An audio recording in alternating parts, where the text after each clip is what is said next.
the three things that I want to leave with you, just these three. I could do 10, I could do a whole life class. But just these three things will carry you if you let them. First and foremost, knowing who you are. Knowing who you are. Being able to answer this question, who am I? And what do I want? You know, many times when I go out of the country, I am baffled by that question. To explain, what is your occupation? I've stood there for 10 minutes. Well, am I a talk show host? Well, I'm more than a talk show host. Am I a businesswoman? I'm a businesswoman. I'm more than a businesswoman. Am I an entrepreneur? I'm more than an entrepreneur. So I just leave it blank or self-employed. So I'm not asking for the roles that you play as daughters. I'm not asking that question. What are the roles that you play as a daughter, as a friend, as a sister? You're going to be a lawyer, you're going to teach, you're going to be a pharmacist. I'm asking the bigger question of who am I? Who am I really? My answer is I am God's child. I am that which is born of all that is. I am, as Pierre de Chardin said, a spiritual being having a human experience, come trailing the breath of the ancestors yet, but trailing the breath of the angels. And understanding that because I am connected to the source of all that is possible for me. That's who I am. And what do I want? I don't want to just be successful in the world. I don't want to just make a mark or have a legacy. The answer to that question for me is I want to fulfill the highest, truest expression of myself as a human being. I want to fulfill the promise that the Creator dreamed when He dreamed the cells that made up me. What do I want? You must have some kind of vision for your life. Even if you don't know the plan, you have to have a direction in which you choose to go. I never was the kind of woman who liked to get in a car and just go for a ride. I had a boyfriend who would say, let's just go for a ride. I want to know, where are we going? Do we have a destination? Is there a plan? Or are we just riding? What I've learned is that's a great metaphor for life. You want to be in the driver's seat of your own life, because if you're not, life will drive you.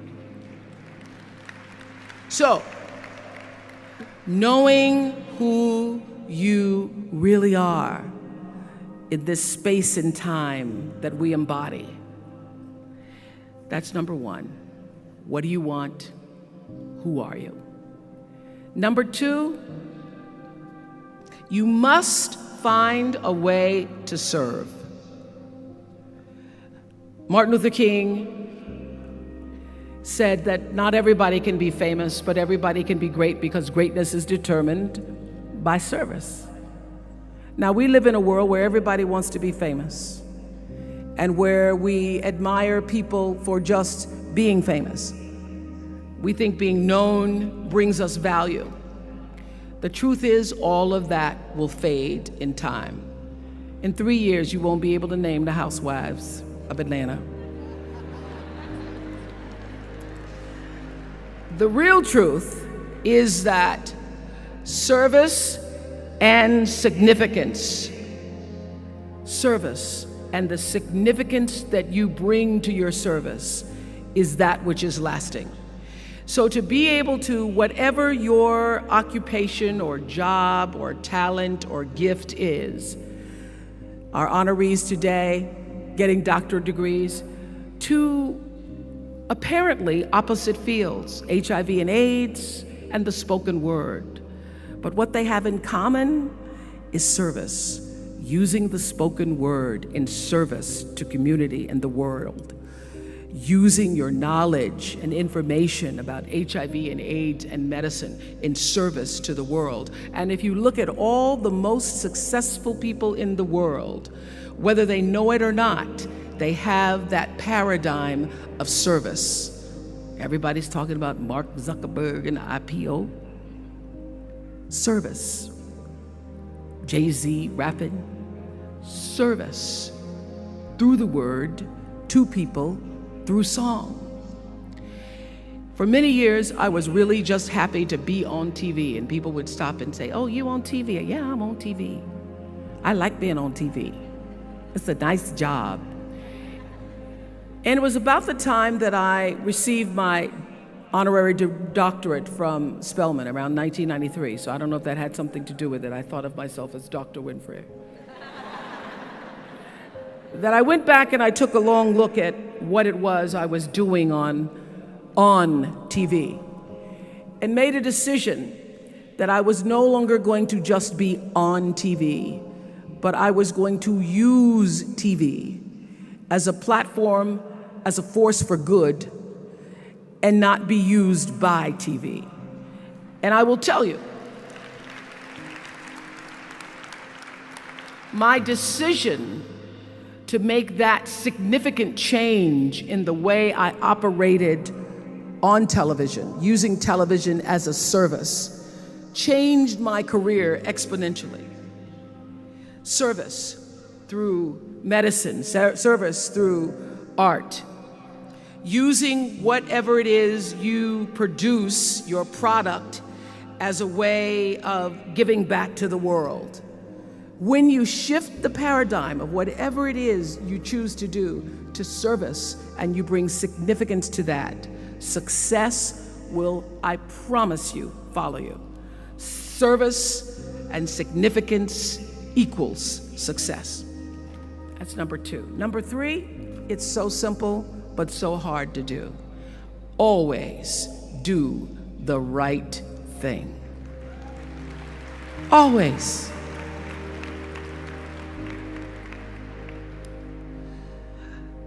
Be excellent. People notice. Think of how you notice. You go to Taco Bell, somebody gives you an extra napkin and some sauce. You notice. You want to go back to that person, because even at Taco Bell, excellence shows itself. Be excellent. Let excellence be your brand. Everybody talks about building a brand. I never even knew what that was. When people would say, "You're a brand," I would say, "No, I'm just Oprah." What I recognize now is that my choice to, in every way, in every example, in every experience, to do the right thing and the excellent thing is what has created the brand. Years ago, I did an ad for Revlon for an ad they were doing called Unforgettable Women. And what I know is that when you are excellent, you become unforgettable. People remember you. You stand out. Regardless of what it is, you become an unforgettable woman. And that is what we all want. We want to be unforgettable and not forgettable. So doing the right thing, even when nobody knows you're doing the right thing, will always bring the right thing to you. I promise you that. Why? Because the third law of motion is always at work. For every action, there's an equal and opposite reaction. That is so true in all of our lives. That's what Newton said. Celia in The Color Purple said it. Everything you even try to do to me, already done to you. Everything you even try to do to me, already done to you. So you don't have to worry about revenge or getting back at somebody, making sure they pay You just have to do the right thing, and the right thing will follow you even when people don't support it. I remember many times on my show. There are many shows y'all never saw. And the reason you didn't see them is because I got the last vote. And I remember 2010, my team, hardest working team in television, had done this interview with a woman who turns out she was a Sunday school teacher by day and a sex addict at night. Ooh. And they were like, you won't believe it. We got her going out, we got her with the men, and we get to show her, and she was willing to show us everything. I sat down with a woman for an interview that was taped. And during the process of the interview, I said, why are you doing this? And she said, oh, I want to help people. I want to tell my story and I want to help people. I said, do you have children? She says, yes, I have a 10-year-old son. I knew right then, this is never going to see the light of day. So we got off the air and I said to the lady, we are not going to air that show. And she said, why? My producer said, why? She knew she was being filmed. She knew what she was saying. She knows what you... I said, because her son will never get over it. Her son will never get over it. And it's not worth a rating point to me. Not worth a rating point to me to know that there's a 10-year-old boy who's destroyed because his mother went on the Oprah Winfrey show and told all her business. You do the right thing even when other people think it may not be. And oftentimes when you make a decision to do the right thing, immediately you're faced with doubt. Was that the right thing? Was that the right decision? I don't know, was that the right thing? You always know it's the right thing when in the end there is peace. You are rewarded by peace in knowing that you did the right thing. The most important thing I have come to know in doing the right thing and making the right choices is understanding what we talked about yesterday. All of you leaving here have the potential for enormous success. There's a price that comes with that. People don't always like you, and they're not always happy for you. And if you surround yourself with people who are not accustomed to your success, they become fearful, they become scared, because you are reflecting back something to them that they don't recognize. Now, they're not going to say, you know, I'm very fearful, because you're reflecting back to me something I don't recognize. They're going to say, you know what they're going to say? They're going to say, who she thinks she is. Who she thinks she is. That only happens when you are around people who do not mean and want and aspire to the best for you. People who want the best for you want you to be your best.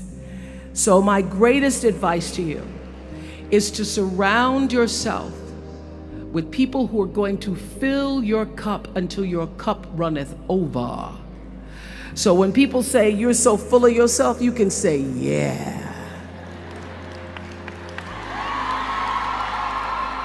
Yes, I'm full. I'm so full, my cup runneth over. And to know that once your cup runneth over, you cannot spend your life with your gallon-size offerings, offering them to pint-sized people.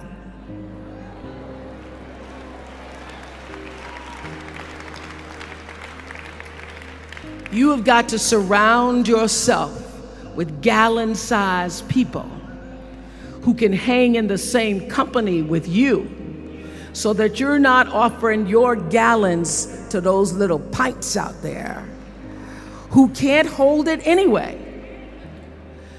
Choice to change the world. I love that song. I love hearing you all sing that song. And what I know for sure is that the biggest choices begin and end with you, your internal big questions. Who do I want to be in the world? My relationship to source energy, to all that is God. I'm not talking about what you believe in God. I'm talking about your experience of that which is all life, which is divine and universal. I'm talking about the big deal. Being connected and aligned with that. When you are tuned in and charged into that, whenever you feel empty, you go inside yourself and you connect to the source, and you know that all things are possible.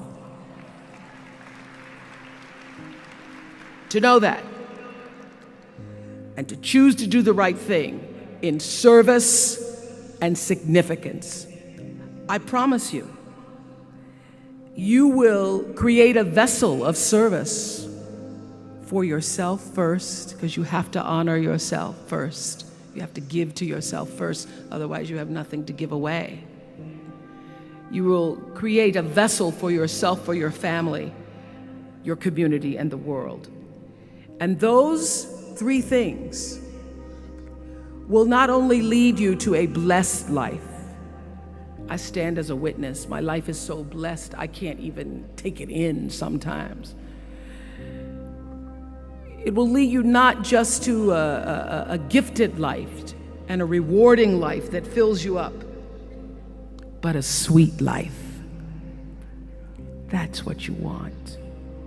You want the sweetness.